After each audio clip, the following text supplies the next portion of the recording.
NFL Super Bowl 52 Insights from a Venue Insider, Part 1. How the director of catering at the Guthrie Theater in 2018 booked 8 NFL sponsors events, bringing in $250,000 in revenue in the 52 hours leading up to the big game. Navigating the sponsors' wants, needs, and learning the meaning of flexibility. You know, I could say to my corporate client who's here, let's say somebody that I work with all the time, being like, I need to have food counts by 2 weeks prior, and here's all the timelines of things I need everything by. Sign a floor plan, sign DEO, all these lovely things. And they'll say, no problem. But when working with these corporate meeting planners for the Super Bowl, they'd be like, yeah, I mean, we could try. This is Paul, representing TCWEP. Today's guest is third generation in the hospitality industry. Her resume includes many well-known names to the Twin Cities event industry, including Director of Catering at the world-renowned Guthrie Theater. Currently, she is Vice President of Marketing and Communications of MPI. In 2009, she became the Director of Events and Programming with TCWEP, which she continues to do today. She is currently the Development and Engagement Manager with the Minnesota Chamber of Commerce. Listen in as Elizabeth Sherry shares some of the valuable insight she learned from Super Bowl 52. Minneapolis had 2 Super Bowls. First one being in 1992. I'm going to assume that in 1992, you weren't working at the job that you, that you had during Super Bowl 52. No, I was a young girl who probably said something along the lines of, what is football? I don't care. That later changed in my adult life. But yes, 92 was not a year I was working any event, nor a lot of folks around town. So all the people that were working in 1992, I think people get where I'm going with this. How did you prepare? And how did you know, or what was your approach for preparing for Super Bowl 52? Yeah, great question. Because really I think that the same thing, once it was probably, 2014, that we found out that Minneapolis was going to get Super Bowl 52 in 2018, which, seemed like forever away. But the prep on that actually began then in my brain. I was working at a different property, knowing that this is not something where it's just like, oh, this claim to fame for the city. For my job, that truly affected my day-to-day for 2 years, really. I think about how 2 years, it was a continual conversation.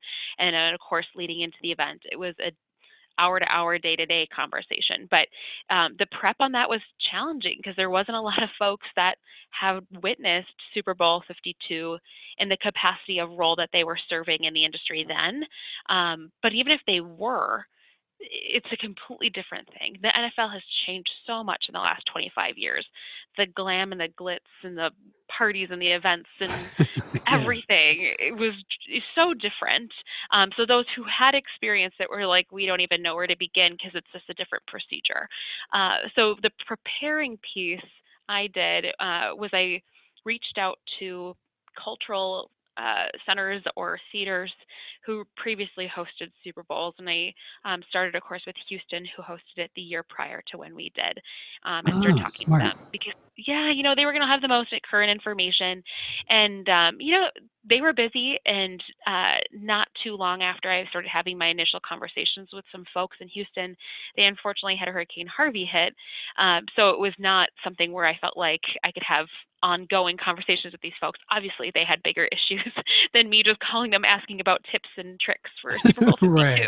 Right. So it was a definite instrumental piece into me being prepared.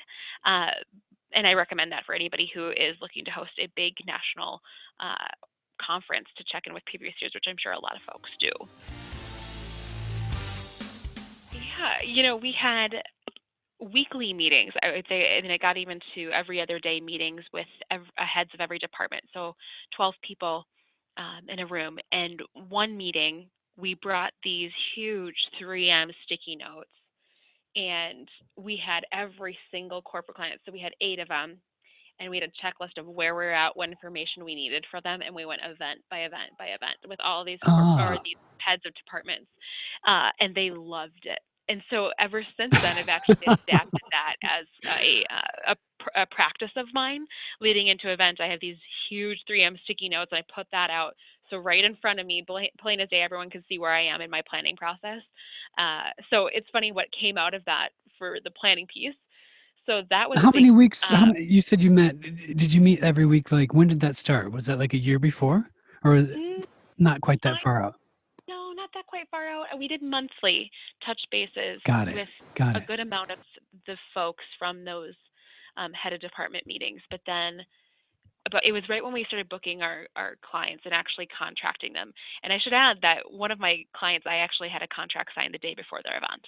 So that way we talked to them about 2 weeks before their actual event was supposed to be hosted initially. And then That's in the like contract so process, last minute. Oh my it's gosh. crazy. It was we squeezed that one in, and it worked out perfect. But yeah, it's just so showing that contracting process as we talk about that piece. But the meetings were weekly, starting about 4 months before, and then I remember the month of January was kind of a blur in that, where the month of January we were 2 meetings a week, sometimes 3 meetings a week, so lots of phone calls, lots of just popping over to somebody's office and being like, "Hey, by the way, can we do this?" Um, Yeah. and when I Yeah. say can we, we're going to, because everything is for a price. We're gonna do this because I'm charging a little bit more. Yeah. Yeah, exactly. And how much would it cost? When did you really start seeing people coming and I don't know, contacting you and saying like, we're gonna hold an event? Yeah, that was really interesting, because I thought that with this being such a big deal, and it is, but really it's a big deal for us, for the people who plan these events. It's a month in 2018. It's February 2018. That's their day to day, because a lot of my people that I worked with, the next thing that they were going to was the Winter Olympics over in, I think it was South Korea, where it was being hosted, and that was in a matter of 2 weeks after the Super Bowl. So they had, yeah, this was a big event, but they also had a huge Winter Olympics event in 2 weeks. So the time that I started seeing people come to have interest or gauge interest was about 18 months prior to the Super Bowl, which was about what we were expecting. But we were expecting around that time, when we were doing initial site visits with these folks, that they were going to be booking, I mean, soon after the property. I mean, that's kind of the initial, that's really the process we see. You tour a corporate client, you tour a couple, and within, I would say, a month, their decision. Right. Oh, in this case, our first contracted piece was 4 months prior to the Super Bowl. So it was, I mean, almost Thanksgiving, maybe, was fall 2017, and we didn't have one thing booked during the Super Bowl, and everyone was looking at me as the director of catering and responsible for all the sales of that building, being like, "Why are we not doing it?" And I had to explain, being like, "This is really what happens." And I'm not just saying that to cover myself here. I'm talking to all of my industry partners. So this is where Yes. Yeah. associations like TCWEP and MPI come in handy, because I'm talking to them being like, "Do you have business booked? Do you have business booked?" And the only people who really had business booked was the hotels, because they were bound contractually by the NFL, and it wasn't even necessarily event space. It was just their rooms. They just needed to lock in the rooms. So it was very fascinating. But one thing I will tell people who are looking to plan or having a Super Bowl is that don't worry, don't freak out, and then don't undersell your property either. Because at 18 months, there was somebody who put an offer down, but it was for a lot less than I knew we could get. And there were other people who were interested, but they weren't parties that we wanted. We were picky, and that's why it was 4 months before. But it served us well to be picky. The picky part. What does that Yeah. mean? Well, and so anybody who's planning these big conferences and working with certain folks, they like to throw around a lot of celebrity names, a lot of VIP names, to make you feel like you need to have them because these celebrities are coming, or invited. And there's so often where people were throwing around these names, and it was like, okay, that's great, but I don't want to host this party for this much. Like, if you're going to host this party, it's going to be this. So there was a lot of negotiation, and there was some wiggle room that we had on our part. But a great example I have is there's this party. It's one of the biggest parties that the Super Bowl puts on. It is known to be a true party.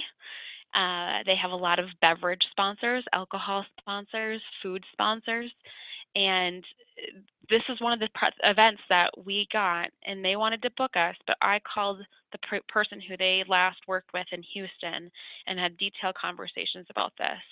In the end, they, I think, with staff and other things, maybe topped $20,000 or something like that for this.